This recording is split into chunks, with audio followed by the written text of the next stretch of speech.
太医院去会诊。你们听好了，他今天要是出什么事，你们这帮人一个都活不了。滚！一欢怎么还醒不过来啊？是叔姑娘这头疼的毛病，是从娘胎里带出来的顽疾，为人无能啊！一群没用的东西！朕就问你，他这个病严不严重？朕要听实话。此病十分罕见，只有古医书上有记载。若是一欢姑娘能醒过来，便能逢凶化吉。听你这个意思，他还有醒不过来的可能。过了今晚，如果明天一欢姑娘还没醒，恐怕就怎么样？就再也醒不过来了。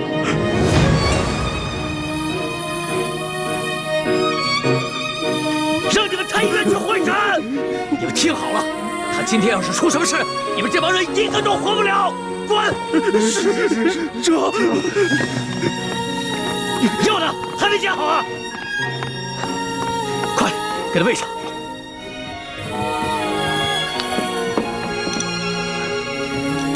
快，欢儿，朕以后再也不冲你发脾气了啊！哎呀，师叔姑娘根本就没办法吞药。喂，接着喂！哎呀！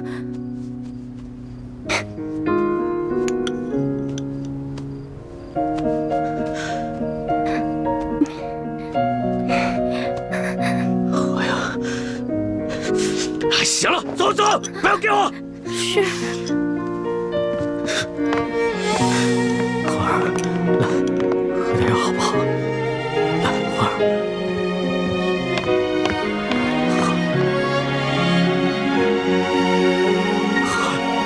欢儿，喝点药。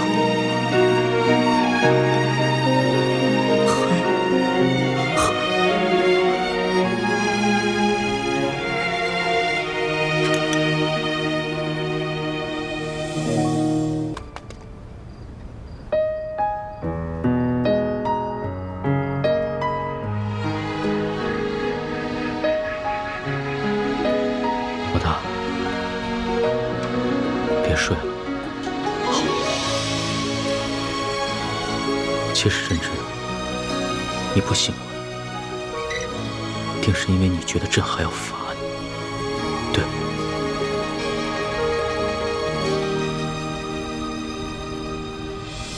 说实话，刚知道你矫诏的时候，朕的心里真的非常生气。朕气的不是因为你放过了刘德昭的家人，是因为之前鳌拜他也总是矫诏，他一直把朕当成一个傀儡皇帝，所以自从朕亲政以后，绝对不再允许任何人挑战朕的皇权。刚知道你矫诏的时候，朕的心里边满是怒火。但是现在，只剩下担心，甚至是害怕。你知道吗？朕自8岁登基以来，经历过无数的危险，哪怕在擒拿鳌拜的时候都没有真正的害怕过。但是这一次，朕真的怕了。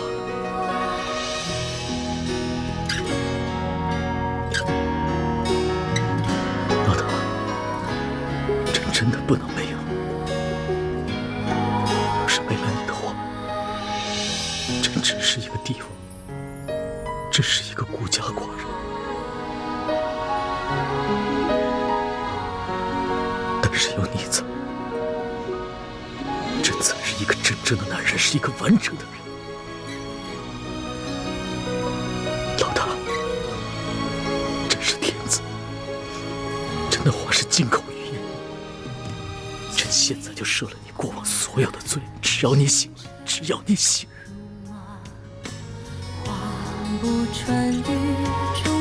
你醒醒，别睡。这一生月光光，能否代他伤的心？愿做他掌上的明珠，献上我纯真的祝福。回忆中的路开满花簇，绽放百世的光速。奴婢有一个头疼的隐疾，这病起来吧，简直要人命。我爹呢，从小给我找了好多郎中，所有郎中都说无药可治，只有一个郎中说可以治，但是他说的是个偏方，而且是个药引，这个药引实在太难弄了。什么药引这么难找？你告诉这，朕给你找。这个药引就是龙珠。龙珠？什么是龙珠？就是皇上的眼泪啊，就是您的眼泪。献上我纯真的祝福，回忆中的路开满花簇，绽放百世的光速，绽放百世的光速。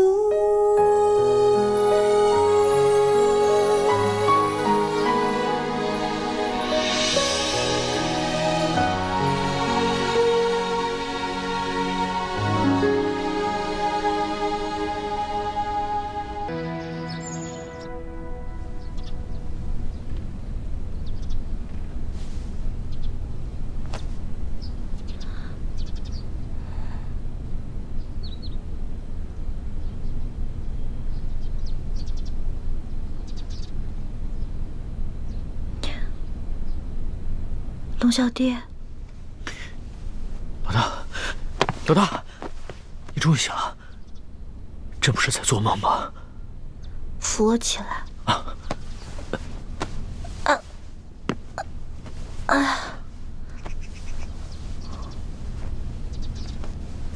龙小弟，你脸色怎么这么差呀？你是不是一晚上没睡，一直坐那儿守着我呀？你还说呢，这都差点被你吓死了。太医说了，今天你要是醒不过来的话，可能就永远都醒不过来了。咱们可是对着月亮发过誓的，说要同生共死。你要活不下去不打紧，你要是朕也活不下去啊。所以，你真的一晚上没睡啊？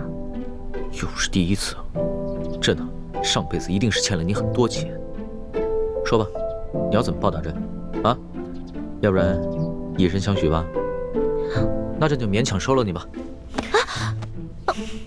哎，什么以身相许啊？要不是你打我，我也不可能旧病复发。你居然敢矫诏，朕还不能打你一下啊？好疼呀！疼？宣太医，快宣太医！宣什么太医啊？不是这儿疼，是这儿疼。手怎么红成这样子呀？朕给你吹吹。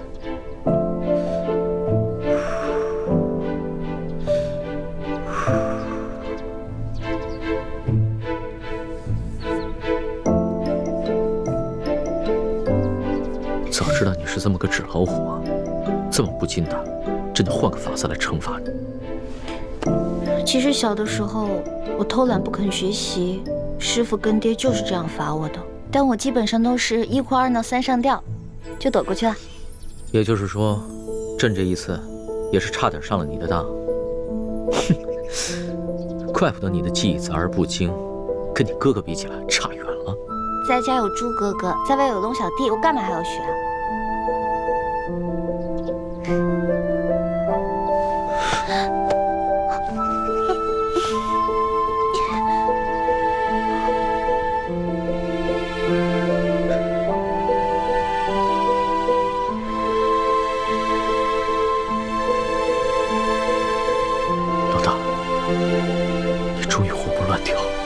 又可以跟朕顶嘴抬杠，真好。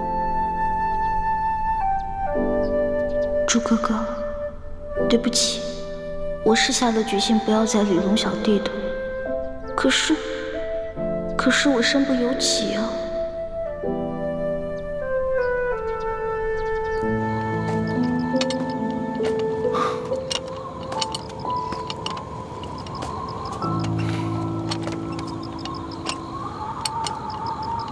天都快亮了，义父跟武师傅怎么还没回来？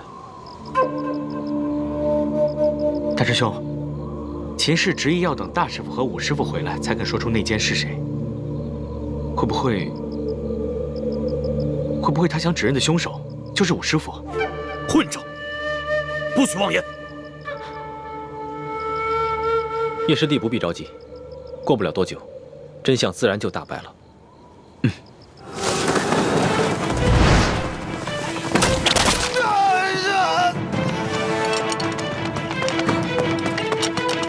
太子，秦明突然发起了攻击。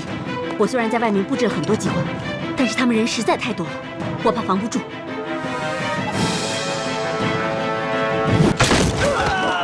上面！给我上！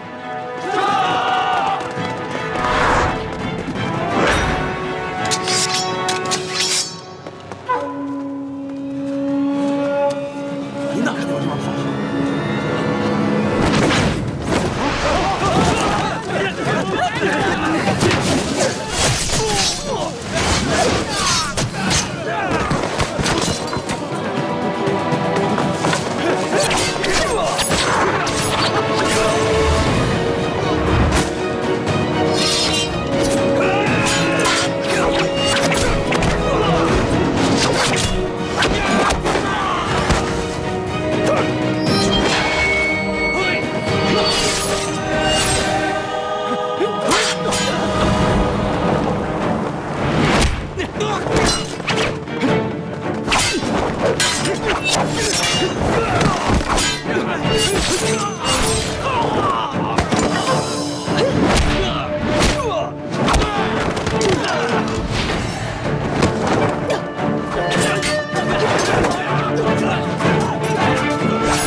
大师兄，吴三桂这次偷袭好生蹊跷，他明知道偷袭我们一定会危及秦氏和他儿子的性命，为什么还发动这次偷袭？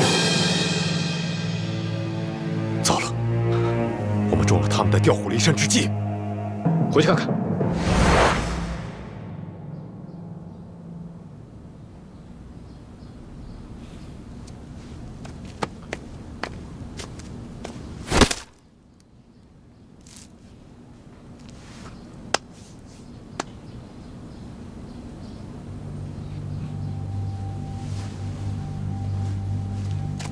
他是中了呆若木鸡散。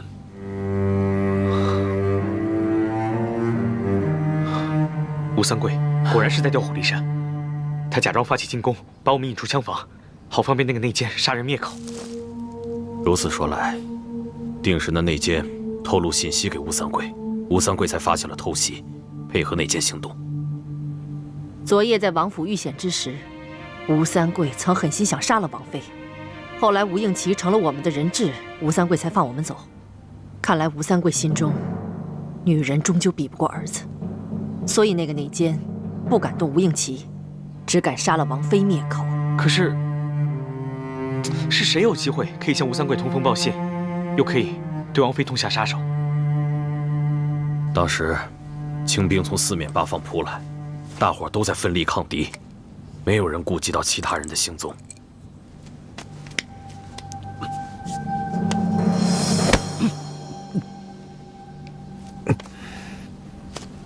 你现在至少舌头能动了，快说，内奸是谁？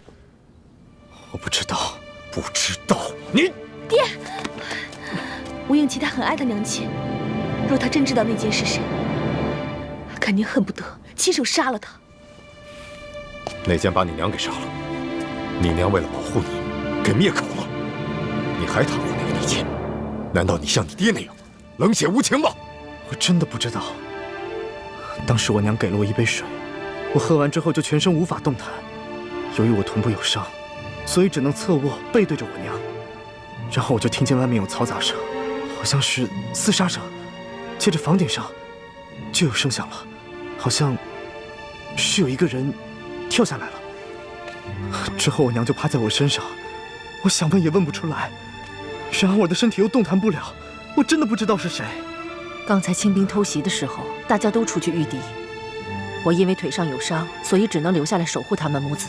我当时也听到屋顶上有响动，但是却无法分身进屋查看。想来就是在那个时候，内奸由屋顶进入，杀了王妃。这个内奸为了方便行动，不想让吴应奇认出他是谁，所以先在秦氏的水中下了呆若木鸡散。此前呆若木鸡散的解药已经泄露，这就再次证明，这个内奸是我们最亲近、最可信的人，也就在我们这几个人之中。大家不用猜了，这个人一定是唐一手。第一，他与晋王一同出去勘察敌情，是有机会向吴三桂通风报信的，让吴三桂偷袭咱们，然后来掩护他杀王妃灭口的行动。第二，他有机会拿到呆若木鸡散的毒药和解药。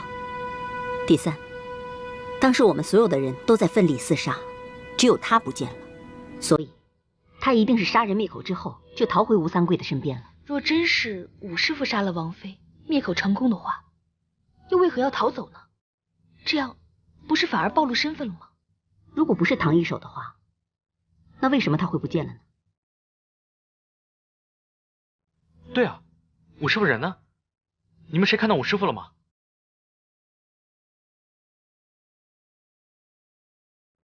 难道这内奸真是武师傅？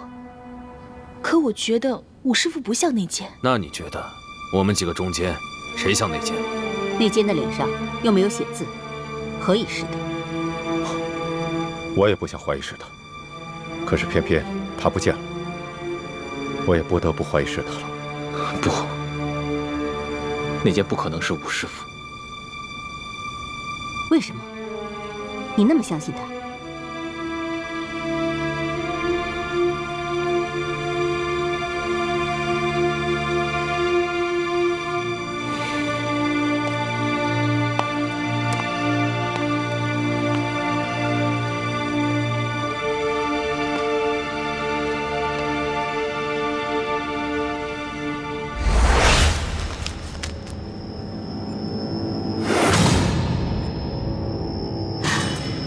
老五，武师傅，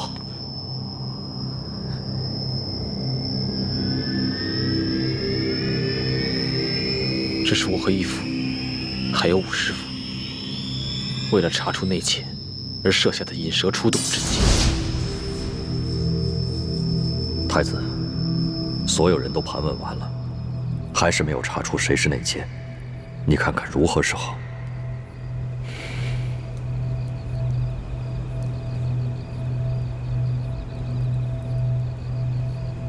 义父，我有一计，可以引得内奸现身，但是需要武师傅配合。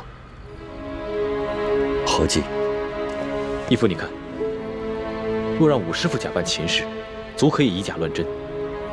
我们不妨让他跟秦氏互相易容，互换身份，然后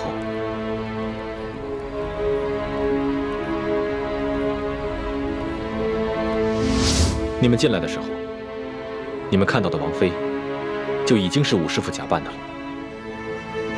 当时王妃为了保护吴应琪，也答应配合。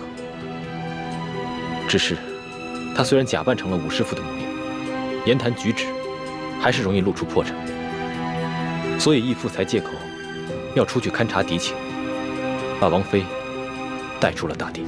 大家也都累了，都休息吧。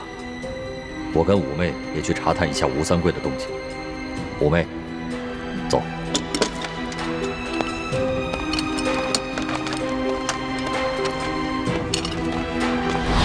难怪刚才王妃死的时候，吴应琪一点都不伤心，连一滴眼泪都不掉。大师兄，难怪你当时像变了一个人一样，原来是为了引出内奸而设的计谋。我收回刚才对你说的那些话，希望你不要介意。小师妹，你我本是兄妹，不必说这些。只是我没想到，我的计谋竟然害得吴师傅丧命。大师兄，你也别太难过了。我们大家谁也不会想到，吴师傅竟然中了呆若木鸡散，以至于连还手的能力都丧失了。这也是我想不通的地方。内奸要对付秦氏这个手无缚鸡之力的人，难道还用得着下呆若木鸡散吗？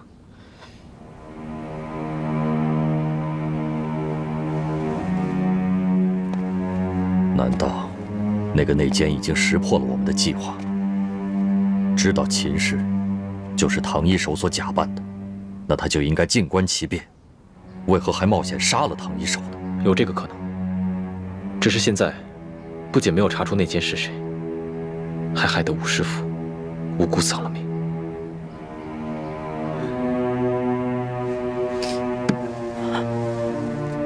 秦王，那现在我娘身在何处啊？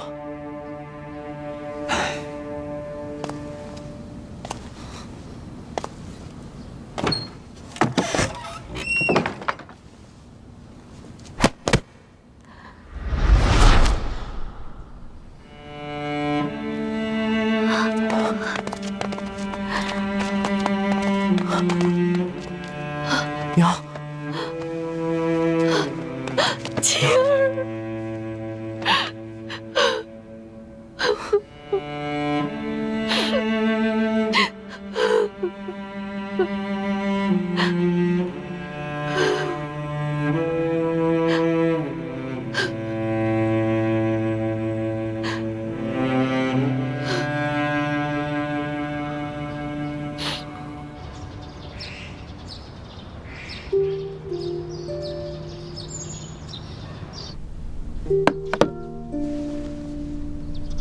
牛小弟，我能不能不吃药了？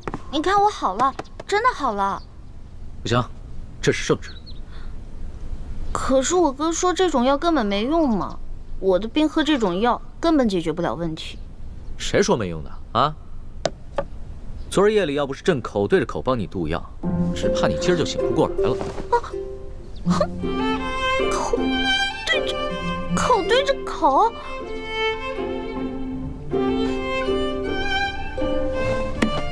那也就是说，你昨天哭了？啊？你不是很难动情的吗？你最近怎么这么容易哭了？朕没哭，谁说取龙珠就一定要哭的？这你自己也说过呀，一碗辣椒汤足矣啊。哦，罗小弟，你放心吧，这碗药我一定会好好喝的。不过在喝之前，我要一碟蜜饯，一碟枣糕，一碟桃酥，再来一碗糖蒸乳酪。老大，你这病刚好，吃这么多行吗？你可以怀疑我的任何一项技能，唯独不能怀疑我的吃过。也是啊，朕的这些后宫女人里边，别人都是吃了几口就饱，你呀是吃饱了还能再吃几口。这样，去传1碟桃酥，1碟枣糕，1碟蜜饯，还有1碗糖蒸乳酪。这，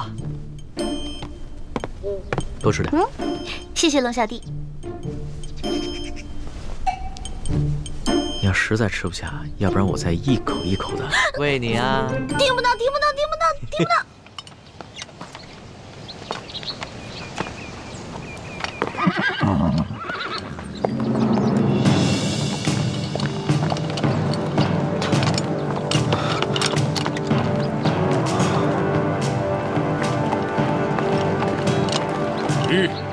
2位且慢。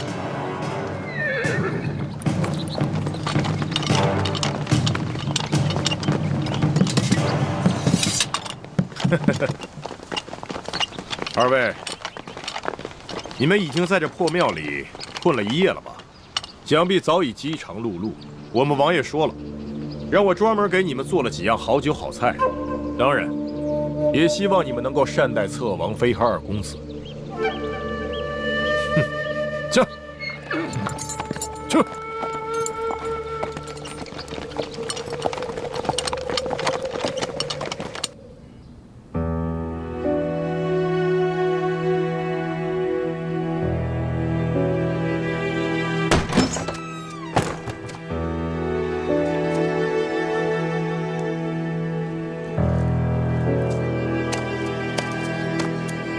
夫人，千影，吴三桂派人带了一些酒食过来，我验过了，没毒，我也吃过了。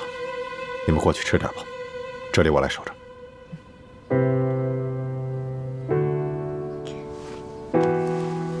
走吧，倩影。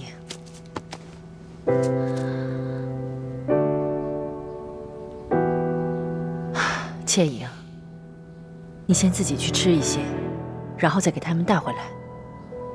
虽然我跟他们是不共戴天的仇人，不过我们也没有必要虐待他们母子。走吧。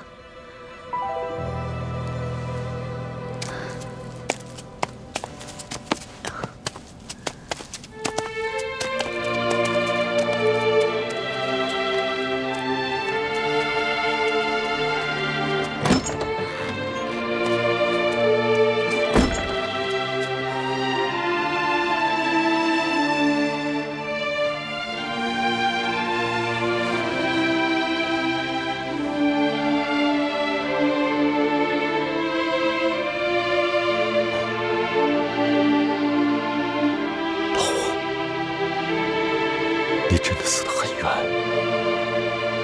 那剑偷了我的带入木击伞，先把你毒倒，要不然依你的无辜，就不可能把你一刀毙命。你放心，我一定会为你报仇，查出谁是那剑。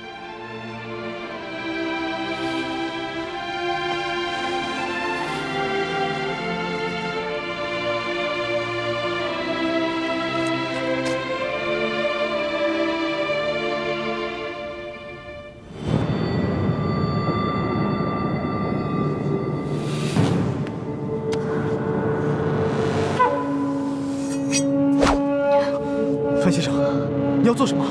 你这个小狗贼，用冰肌血肤膏把我的女儿骗得如此死心塌地。今天不把你杀了，我女儿这辈子一定会毁在你的手上。但是你若杀了我儿子，仅凭我一人就很难威胁到王爷。那有何难？虽然唐一手已经死了，可他易容变生的绝技，太子他们都已经得到真传了。我只需要把默生易容成你的儿子，就能骗过吴三桂。范先生，你若是就这么把我给杀了，倩影一定会恨您一辈子的。我情愿他恨我一辈子，也不想让他后悔一辈子。受死吧！住手，樊先生，我有重要的机密之事要告诉你。娘，你现在就要说了吗？若再不说，你就没命了。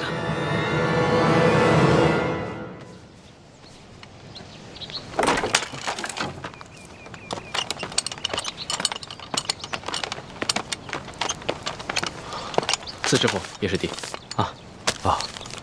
多谢太子，谢谢你们辛苦了。1个时辰以后，我过来换班。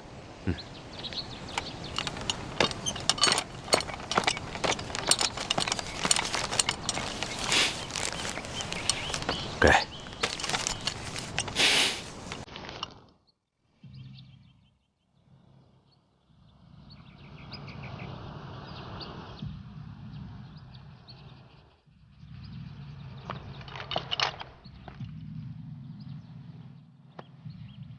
义父，三师傅，